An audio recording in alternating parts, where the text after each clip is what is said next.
European Parliament Human Rights Committee.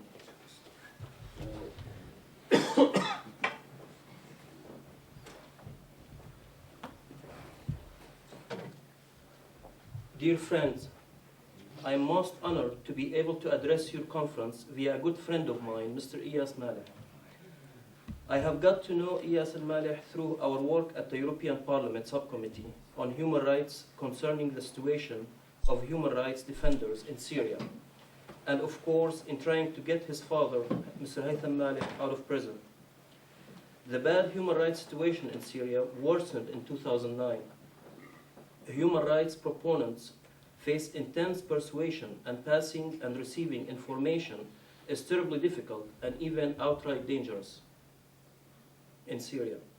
Still standing emergency rule in force since 1963 allows for arbitrary detaining people without warrants and pushing them through judicial system without any procedural guarantees. While these words might seem abstract, the case of Mr. Al-Maleh testifies to the human cost of this persuasion and lawlessness. Haytham Al-Maleh was arbitrarily arrested by General Intelligence Service on 14 October 2009, held incommunicado and tried before the Second Military Court of Damascus, despite the fact that military tribunals should not try civilians. While the choice of a tribunal is wholly unacceptable, the fairness of the proceedings on the whole is a wider matter of concern. The use of evidence and space allowed for defense do not come near the universally agreed standards of a free and fair hearing. On the July 4th, 2010, Haytham Al-Maleh was sentenced to 3 years imprisonment on the grounds of transferring false, exaggerated news that weaken national sentiment. Under Articles 285 and 286 of the Syrian Criminal Code, as I have declared at the European Parliament plenary before, I repeat now, such charges are unacceptable as they undermine freedom of expression and are all too easy to abuse by an authoritarian regime. They have no place in jurisdiction of any modern state. Almost without exception, their sole purpose is to silence dissident and critical voices such as that of Mr. Al-Maleh. On 19 October, the Court of Appeals in Damascus rejected the appeal against the military court verdict against Haytham Al-Maleh. 1 week before this, also the appeal against Muhannad al-Hassani verdict has been rejected. Most recently, I have received with great alarm the news that on October 28, that Muhannad al-Hassani, who is serving a 3-year sentence for spreading false news, sharing a cell with 60 common criminals, was badly beaten by one of the criminals, causing severe injuries. After this abuse, Mr. al-Hassani was left 4 days in the same prison cell with the man who attacked him. After this, Muhannad al-Hassani was moved to the solitary detention cell and not the person who attacked him. More worryingly, I have now learned that Mr. Haytham Al-Maleh, who is 80 years old and suffers from poor health, has commenced a hunger strike until Muhannad al-Hassani has been released from solitary confinement. This brings unimaginable distress to his family and us, who have closely followed his case. In the strongest terms, I urge the Syrian authorities to guarantee human detention conditions for Mr. al-Hassani and ensure access to medicine and health care for Mr. Al-Maleh. European Parliament adopted resolutions on the situation of Mr. al-Hassani on the 17th of September 2009 and on the situation of Mr. Al-Maleh on September 9, 2010. The resolution strongly called for their immediate release, for the Syrian authorities to cease harassment of human rights activists and release all political prisoners. As in the case with so many other prisoners in Syria, there are serious grounds to believe that Al-Maleh and Al-Hassani are victims of repression by the authorities in response to their human rights work. Continued detention of Mr. Al-Maleh and Mr. Al-Hassani is unacceptable. The Syrian authorities must release them immediately, guarantee in all circumstances their safety. Not only to the resolution, however, raised the case of Mr. Al-Maleh and Mr. Al-Hassani. They call on the Syrian government to immediately release all prisoners of conscience, including Mr. Ali Al-Abdallah, Mr. Anwar Al-Bunni, and Mr. Kamal Labwani. The resolution also urged for better protection for human rights defenders in Syria. Indeed, the protection of human rights defenders is my key priority as the chair of the European Parliament Subcommittee on Human Rights.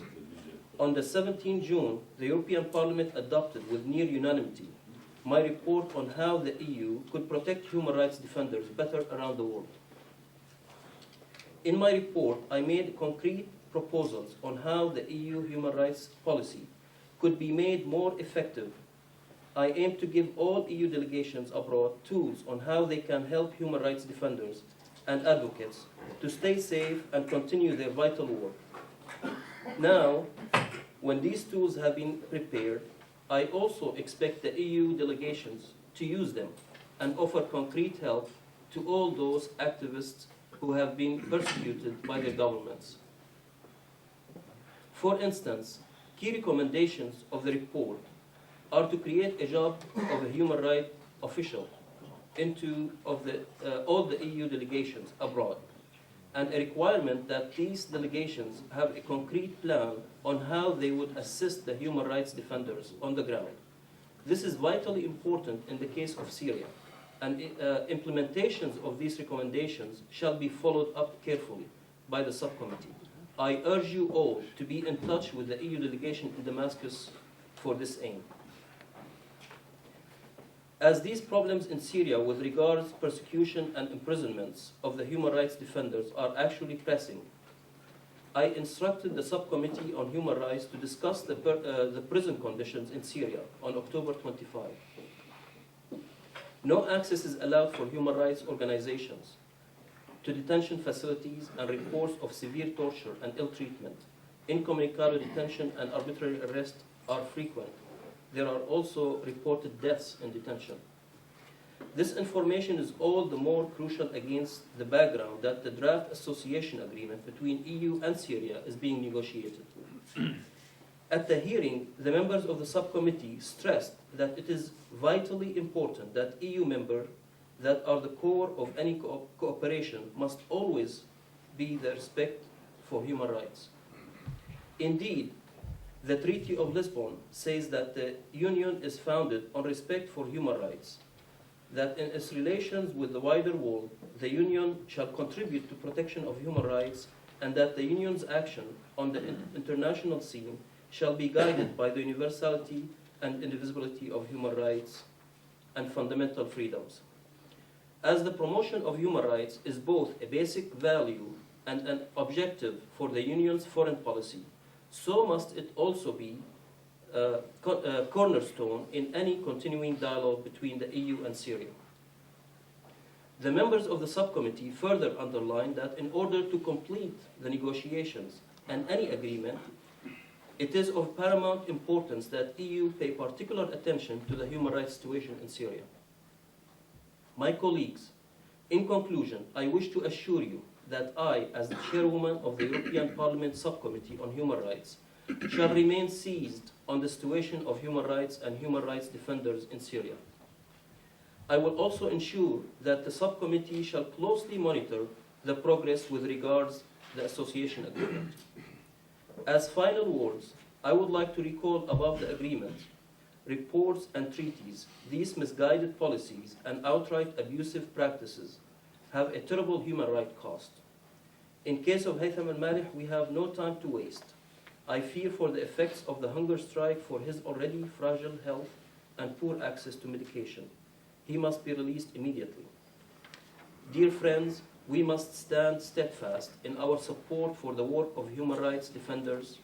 They are the most courageous people who are willing to suffer hardship and danger in order to protect the rights of others. Haytham Al-Maleh is in prison because he stood up to protect the rights of all Syrians. Thank you. Heidi Hautala.